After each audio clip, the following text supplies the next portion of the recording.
नमस्कार प्रेक्षकांनो, तर आपण बघतोय लक्ष्मीच्या पावलांनीचा आजचा एपिसोड. तर आता पोलीस इथे आलेले आहेत इन्व्हेस्टिगेशन करण्यासाठी. ते केकचे सॅम्पल्स वगैरे घेतात. ते हवालदार सांगतात ते सगळे सॅम्पल, ते केकचे तुकडे उचला आणि टेस्टिंगसाठी पाठवा.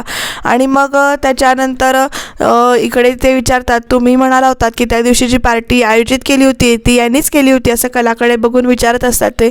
तर रोहिणी पण म्हणते हो हो तिनेच केली होती, पण आम्हाला यातलं काही माहिती नाही आहे, काही जास्त माहिती नाही असं ती सांगते. आणि मग त्याच्यानंतर कला म्हणते हो ती पार्टी मीच आयोजित केली होती. मग त्याच्यानंतर ते म्हणतात बोला कला मॅडम. तर ते म्हणतात हो मीच केली होती, तर तुम्ही विचारा तुम्हाला काय विचारायचं आहे ते, असं ती सांगते.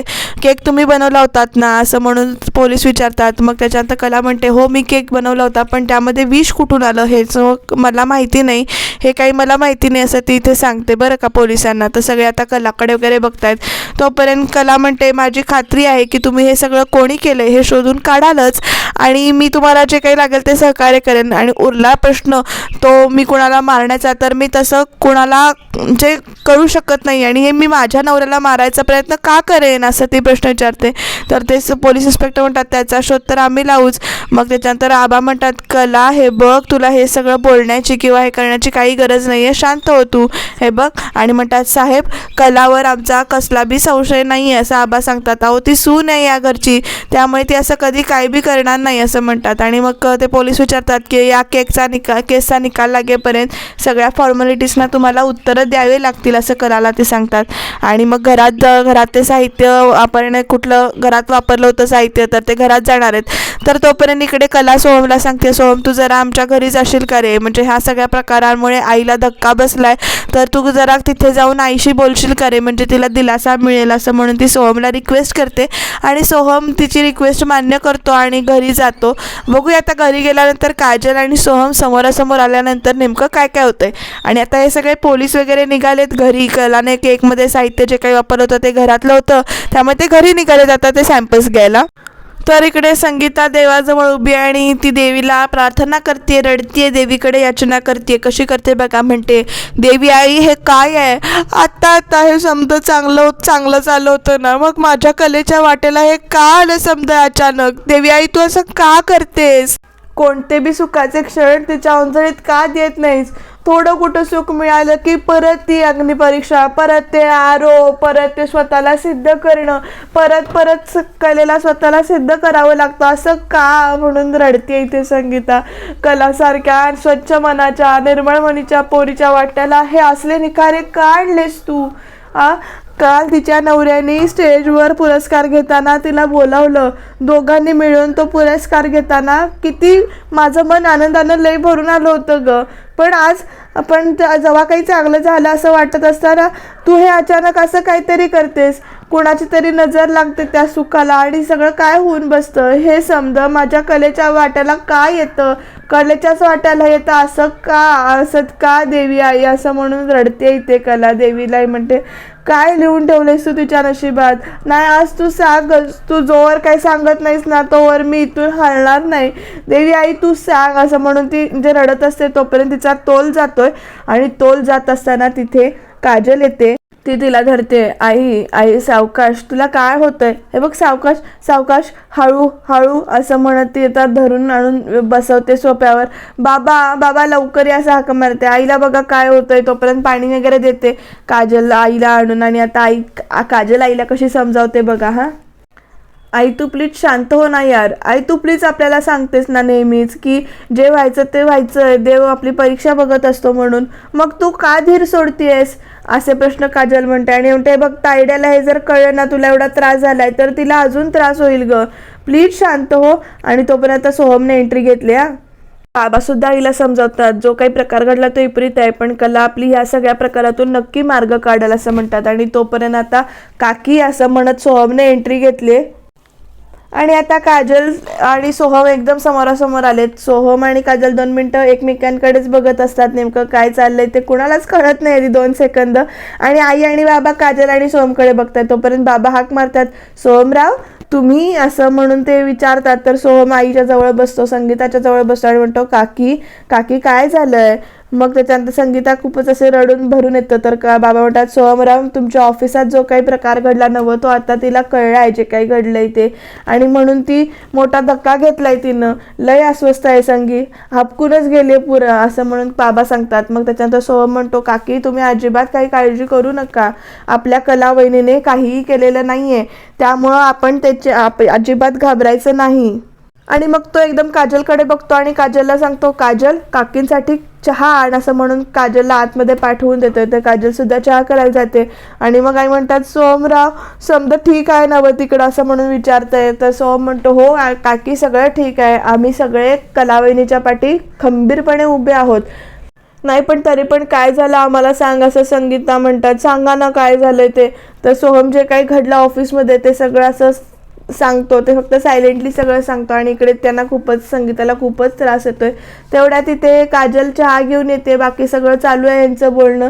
आणि आता चहा असं म्हणून काजल चहा पुढे करते, बाबा पण जे काही चाललंय ते बघतायत. आणि प्रेक्षकांनो मला एक गोष्ट तुम्हाला सांगायची आहे, ती म्हणजे अशी बघा, आता जेव्हा काजल सोहमच्या हातात चहाचा कप देते तेव्हा तो चहाचा कप घेताना सोहमचा हात चुकून इथे काजलला लागतो आणि त्यामुळे काजल 2 मिनिटं गप्प बसते अशी. तर सोहम लगेच तो हात बाजूला करून नीट कप धरतो आणि मग हातात देतो संगीताच्या.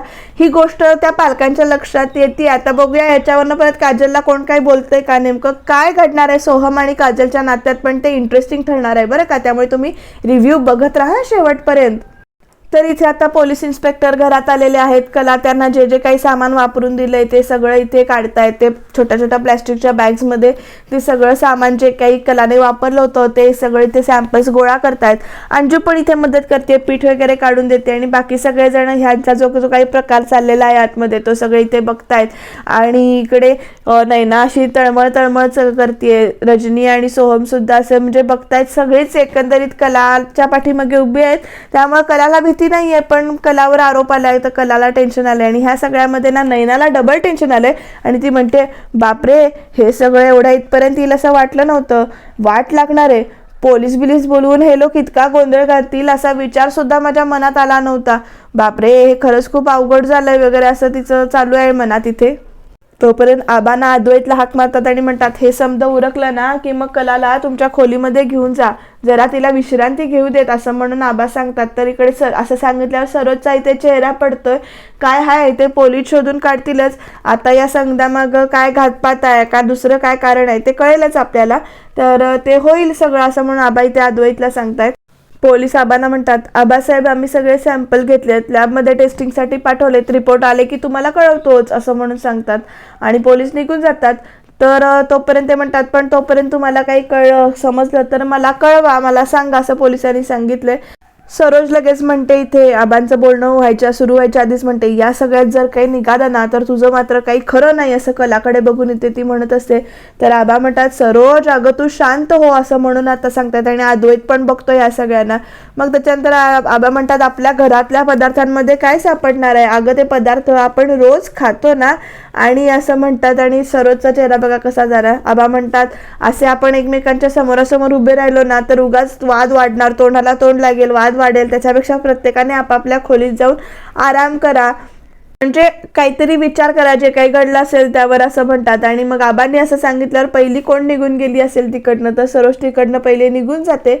आणि मग आबा अद्वैतला परत सांगतात आज कलाला तुमच्या खोलीत घेऊन जा, तुमच्या खोलीत घेऊन जा, त्याला आराम करू द्या असं म्हणत सगळेजण आता प्रत्येक आपापल्या खोलीत निघून जातात. तर राहुल आणि रोहिणी तिथे उभे आहेत. तर त्या दोघांमध्ये विचार काहीतरी चालू आहे, बघूया काय करतायत. रोहिणी राहुलला जवळ ओढते आणि म्हणते तुला शेवटचं सांगते तू माझा मुलगा आहे हे सांगताना माझी मान खाली घालायला लावू नकोस असं म्हणते आता रोहिणी. आणि म्हणते आणि हो हे बघ या अद्वैत आणि कलाच्या म्हणजे नुकसानीसाठी तू जे काही दळबद्री प्लॅन करतोयस ना त्याच्यापेक्षा नाही प्लॅन केलेस ना तरी चालेल. अगं म्हणमा पण काही झालं तरी अद्वैतला गायब करून टाकायचं होतं म्हणून मला सुचलं ना असा प्लॅन.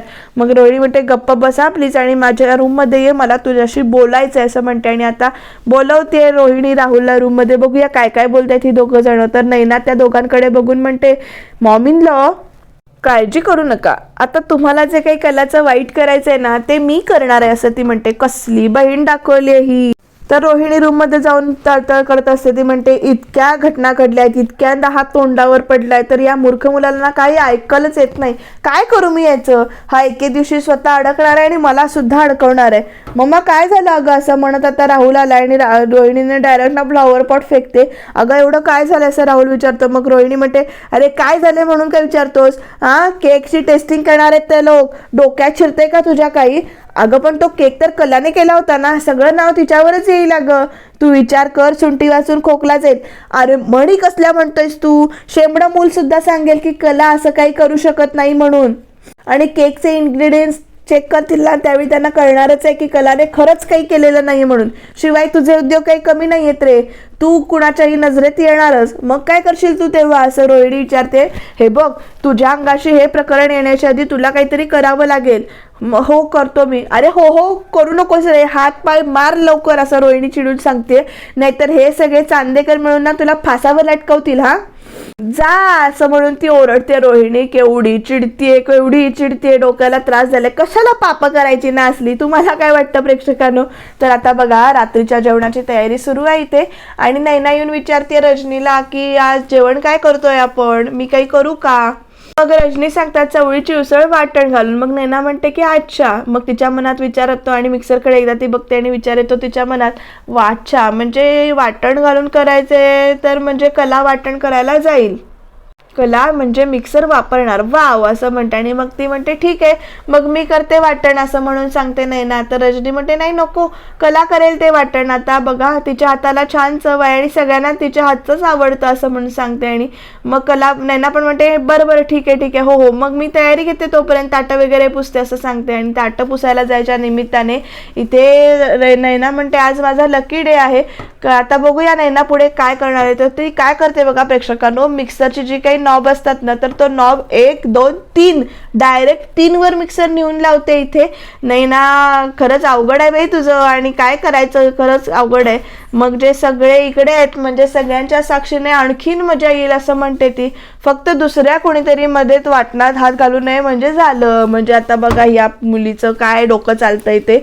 आणि सगळ्यांच्या समोर तिला सगळं करायचंय. ताट पुसायला घेते, एकच ताट पुसते आणि तिथे गप्प बसते. आता बघूया पुढे काय काय होणार आहे ते. तोपर्यंत कला येते, रजनी मॅडम द्या मला काय करायचंय ते मी करते असं म्हणते. तोपर्यंत रजनी म्हणते हो चवळीची उसळ करायचे वाटण घालून.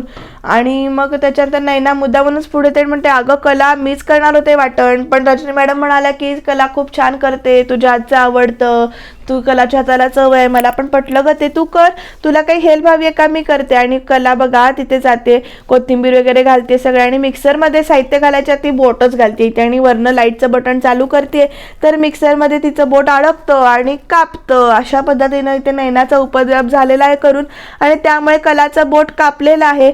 तर बघा नैना लगेच 1 2 3 असं म्हणते खोबऱ्याचा तुकडा म्हणून. ते तिसऱ्या तुकड्याला बरोबर तिचं ते बोट कलाचं कापतं. आणि आता सगळे आई ग ओरडते कला एकदम. तर रजनी तिच्या जवळ जाते, काय झालं विचारते. तर अगं कापलंय तुझ्या बोटाला वगैरे असं चालू आहे तिथं त्यांचं बोलणं. आणि बाहेर येऊन बसवतात सगळे एकदम. आई ग आवाज आल्यानंतर बाहेर हॉलमध्ये सगळे जमा होतात डायनिंग एरियापाशी. रजनी घेऊन बसवते, ते राहू दे मी घेऊन येते, आणि हळद घेऊन येते सावकाश. कला किती लागलोय तुला अगो असं म्हणत नाही ना, पण नाटक करत येते, तू बस बरं का इथे असं म्हणून सांगते, जरा घट्ट धरून ठेव वगैरे सांगते. मग अद्वैत म्हणतो तू ये इथे बस, काय झालं. तर राहुल सगळं प्रकरण चाललंय ते काय बघतोय. त्याचे म्हणजे सगळे बाकीचे बघाऊ मेंबर आहेत ते व्यवस्थित आहेत.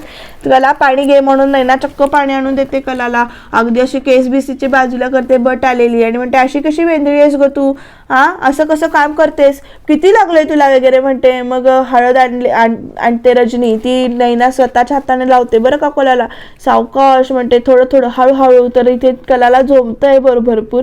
आणि आता सगळे कलाकडे बघायला लागलेत आणि नैनाकडे पण बघतात. आता अद्वैतनं सोहमला सांगून फर्स्ट एड बॉक्स आणून घेतलाय, आणि अद्वैत आता त्या जखमेवरचं जे काही इथे लागलेलं आहे, कापलेलं आहे, त्याच्यावरचं रक्त स्वतः कॉटनने इथे पुसतोय. आणि आता नैना हसतीये स्वतःशीच की मग त्याच्यानंतर अद्वैत चालू करतो, एक काम धड करता येत नाही तुला, आणि काम करताना डोकं शांत ठेवायचं, म्हणजे अशा चुका होत नाहीत, कळतंय ना. तर आता अद्वैतचं हे बोलणे ऐकून इकडे रोहिणी बघते अशी इंटरेस्ट घेऊन बघते. तर अद्वैतचं तोंड काय थांबत नाही. तुझ्यासारख्या केअरटेक मुलीला कोण सांगणार, मीच मूर्ख, मीच गप्प बसतो, थोडासा जोमणार आहेत, काय सहन कर असं म्हणून इथे अद्वैत ओरडतोय कलाला. आणि रोहिणी म्हणते सरोज वहिनी आता आपल्या घरात एक टीम तयार झाली, अद्वैत आणि कला. रोहिणी पुढे म्हणते परवा बघितलंस ना, अवॉर्डपेक्षा जास्त तिला त्याचीच पडली होती, म्हणजे त्याला तिचीच पडली होती, काळजी लागली होती. आणि आता पण बघ, आणि काल पण म्हणजे आज सकाळी सुद्धा हुरडा पार्टीमध्ये तो तिच्याकडेच बघून गाणी गात होता. म्हणजे तू जर बघितलं नशील तर माहिती नाही, तुझ्या डोळ्यासमोर चालू होतं पण सगळ्यांनीच बघितलं, पण तुझं लक्ष नसेल कदाचित. आणि असलं तरी तुझं फारसं चालतं कुठे आता आजकाल, असं म्हणून ती आधी आगीत तेल होते इकडे. आणि राहुल पण या सगळ्याला ओके ओके असं म्हणतोय. आणि आता या सगळं बोलणं ऐकून सरोज कसली गप्प बसते. रोहिणीचं बोलणं ऐकून ती रागाने इथे पुढे येते. आणि तोपर्यंत अद्वैत हे तुझं काम नाहीये, डॉक्टरना फोन कर असं म्हणून ओरडून सांगते. तर आबा आता रोहिणीनं असं सांगितलं तर सरोजनं असं म्हटल्यानंतर रोहिणी ते हसते. तो पण आबा म्हणतात रोबोट उघडं म्हणजे असं वरती उभं करून ठेव असं म्हणून सांगतात. आणि मग डॉक्टरला बोलायला सांगितल्यानंतर आबा म्हणतात अगं काळजी करण्याचं काय कारण नाहीये, त्यांना औषध लावलं, आता हळद घातली ना त्याच्यावर असं म्हणतात. आणि अद्वैत काही सरोजचं ऐकत नाहीये, तो त्याच्या बोटाला मलमपट्टी करतोय, अगदी पुसून वगैरे घेतोय. कसं झालंय असं आबा विचारतात. मग कला म्हणते मलाच नाही माहिती कसं झालं म्हणून, मी मिक्सरचं भांडं लावलं आणि खालचं बटन ऑन केलं तर खाणी कोणीतरी नॉब 3 वर करून ठेवला होता असं म्हणून आता कला सांगते. आणि मग अद्वैत तिच्याकडे बघायला लागतो, रजनी सुद्धा बघायला लागते. कला म्हणते तेवढ्यात माझं बोट त्या म्हणजे अडकलं गेलं आणि कापलं गेलं. मग अद्वैत एकदम म्हणतो आबा काय म्हणाले आता, हे असं ठेव ना, असं हात धरून असा वरती करतो, मग होईल बरं ते, बघ तू आता जास्त विचार करू नको, विश्रांती घे असं म्हणते. मग नैना पण म्हणते मी तेच म्हणणार होते की रक्त बघून मलाच गरगरायला लागले, मी येऊ का सोबत तुला सोडायला. मग अद्वैत कला म्हणते नको माझी मी जाते म्हणून. आणि नैना इकडे राहुलकडे बघते. राहुलला पण तोच प्रश्न पडलाय की ही नैना एवढं पुढे पुढे का करते, तिनंच तर केलं नसेल ना हे सगळं, असा आता राहुलला प्रश्न पडलाय. तर आबा परत सांगतात अद्वैत जा कलाला वरती घेऊन जा, तुमच्या खोलीमध्ये घेऊन जा, सावकाश सावकाश असं नैना पण सांगते. आणि रजनी पण म्हणते. आता आबा पण तसेच उभे आहेत. मग रजनी म्हणते आबा मी झाला की स्वयंपाकाचं बघते. मग आबा म्हणतात ते बघ काही करू नको, सावकाश होते स्वयंपाक, जेवणाला जरा वेळ झाला तरी बी चालतोय, हा काय काळजी करू नको. तर आता रोहिणी आणि राहुल उभे आहेत. नैना जाता जाता राहुलला इशारा करून जाते, त्यामुळे राहुल सांगतो अगं मम्मा हे सगळं ना नैनाने केलं होतं. आणि मग त्याच्यानंतर रोहिणी इथे अशी म्हणते ही नैना तर ना महानालायक आहे. आणि मग राहुल म्हणते राहुल हे बघ या आत्ताच्या गोष्टींमध्ये लक्ष तू घालू नकोस, हा तिला जे काय करायचं आहे ना ते ती करू देत, तू फक्त तुझ्यावर फोकस कर, म्हणजे तुझं जे काही काम आहे त्याच्यावर फोकस कर, तू ती गोष्ट विसरून जाऊ नकोस, तू असं काहीतरी बघ की सुंटी वाचून खोकला जाईल असं म्हणून आता रोहिणी सांगते. आणि आता बघूया राहुल काय डोकं चालवतोय आणि नेमकं सुंटी वाचून खोकला कसा घालवतोय ते. तर अद्वैत कलाला इथे गोळी देतो आणि आपलं काम करायला येऊन बसतो. गोळी घेतली आता आराम कर असं म्हणून सांगतो. आणि इकडे आता बघूया काय काय होणार आहे पुढे, ह्या दोघांच्या बोलण्यातून नवीन काहीतरी दिशा मिळणार आहे का. तर कला इथे अद्वैतला म्हणते हे असं कधीच होत नाही माझ्याकडून, मी कधीच मिक्सरचा नॉब आधी चालू करून ठेवत नाही, असं कसं झालं वगैरे असं तिच्या मनात विचार चालला. आणि भांडं ठेवत असताना परत तिला लागतं आणि म्हणते ती. मग अद्वैत लगेच म्हणतो हेच हाच तुझा म्हणजे धसमुसळेपणा म्हणतो, मिक्सरच्या बाबतीत पण तू हेच केलं असतील, स्वतःच आधी नॉब 3 वर केला असणार आणि विसरून गेली असणार. नाही रे मी असं कधीच करत नाही असं कला त्याला सांगते. जाऊ दे चांदेकर मी तुला खरं सांगू का, हे सगळं घडतंय ना त्यामुळे माझं कशातच लक्ष लागत नाहीये, खूप अस्वस्थ वाटतंय, खूप रेसलेस वाटतंय. मग अद्वैत म्हणतो आपण कशाला रेसलेस वाटायचं, म्हणजे एवढं रेसलेस वाटून घ्यायची गरज काय आहे असं विचारतोय. संपला तो विषय असं म्हणतो, कुणीही तुझ्यावर आरोप करत नाही असं आणि म्हणतो. मग कलाला पुढे त्याने म्हणते चांदेकर मग काय आता उठून का आलीस, बसते ते. मग कला म्हणते तू मला एक गोष्ट सांग, माझ्या हाताला लागलं म्हणून तुला बँडेज बांधा असं वाटलं ना मला, पण तसंच जर तुझ्याबरोबर एवढ्या सगळ्या गोष्टी घडल्या तर मला शोधून काढावं असं वाटणारच ना, हे सगळं कोण करतंय आणि का करतंय. चांदेकर तुला पुरस्कार मिळणार होता, त्या दिवशी आपल्या गाडीसमोर 2 माणसं आलीत, त्यानंतर तुझ्या ऑफिसमध्ये सेलिब्रेशन होणार होतं तर केकमध्ये तुझ्यावर विषप्रयोग झाला, या दोन्ही गोष्टी तुला एकमेकांशी जोडल्यात असं वाटत नाहीये का असं म्हणून तो त्याला विचारते. आणि म्हणते अरे चांदेकर तू एवढा मोठा बिझनेसमॅन आहे, हे असलं कधी घडलंय का, मग म्हणजे कोणी शत्रू वगैरे आहे का असं विचारते. मग त्याच्यानंतर अद्वैत ओरडतो, शत्रू माझे असं म्हणतो. आणि मग त्याच्यानंतर कला म्हणजे बघ ना, कोणीतरी आहे ज्याला तुझं यश बघवत नाहीये, हे सगळं पचत नाहीये तुझं यश, तुझं कौतुक चाललेलं. म्हणजे तुला पुरस्कार मिळणार होता, त्या दिवशी 2 माणसं गाडीसमोर आली आणि त्यांनी तुला बेशुद्ध केल्याचा प्रयत्न केला आणि आता केकमधनं विषप्रयोग झाला. या दोन्ही गोष्टींमध्ये कोणीतरी अडचणी आणण्याचा प्रयत्न करतंय, आडकाठी आणण्याचा प्रयत्न करतंय असं कला म्हणते. मग लगेच अद्वैत म्हणतो, तू डिटेक्टिव्ह स्टोरीज किंवा कादंबऱ्या किंवा स्टोरीज पिक्चर्स तू जास्त वाचतेस का, म्हणून तुझं डोकं असं इतकं चालतंय का. तर अद्वैतचं असं बोलणं ऐकून कला म्हणते, मस्करी करू नकोस रे. मग अद्वैत म्हणतो, मग काय तर इतक्या वर्षात असं कधी झालं नाही, अचानक कसं होईल. मग त्याच्यानंतर कला म्हणते, तेच परत परत. चांदेकर हे बघ, हे एवढं सगळं घडलं तरी तुला काहीच वाटत नाहीये का त्याचं. मग त्याच्यानंतर अद्वैत म्हणतो, तू अतिविचार करतेस. मग कला म्हणते, बरोबर आहे, मीच अतिविचार करते, मीच मूर्ख आहे असं म्हणते. एवढं सगळं झालं तरी तू आपला थंडच, पण हे सगळं थोडक्यात निभावलं म्हणून बरं आहे. ठीक आहे चांदेकर, पण हे बघ, ह्या सगळ्यामध्ये तुला जर काही झालं असतं तर, तुझ्या जीवावर काही बेतलं असतं तर, असा प्रश्न विचारते. आणि त्यामुळे आता काय होणार बघूया. तर प्रेक्षकांना उद्याच्या भागामध्ये सुद्धा कलाला तोच प्रश्न पडलाय. हे सगळं एकामागोमाग एक घडतंय, जणू काही कोणतरी मुद्दामून करतंय. आणि प्रेक्षकांना उद्याच्या भागामध्ये इकडे राहुलला पकडून नेत आहेत. आता राहुलचं सत्य सगळ्यांसमोर आलंय का, काय स्वप्न असेल, बघूया नेमकं काय होणार आहे ते. त्याच्यासाठी तुम्ही चॅनलला सबस्क्राईब करून ठेवा बरं का. आणि हो, बघायला विसरू नका लक्ष्मीच्या पावलांनी, आणि कमेंट पण करा, म्हणजे आम्हाला मोटिवेशन मिळेल. तर राहुलचं सत्य उघडकीस येणार का आणि कला अद्वैत त्याच्यातून मार्ग कसे काढणार जाणून घेऊया. सबस्क्राईब करायला विसरू नका.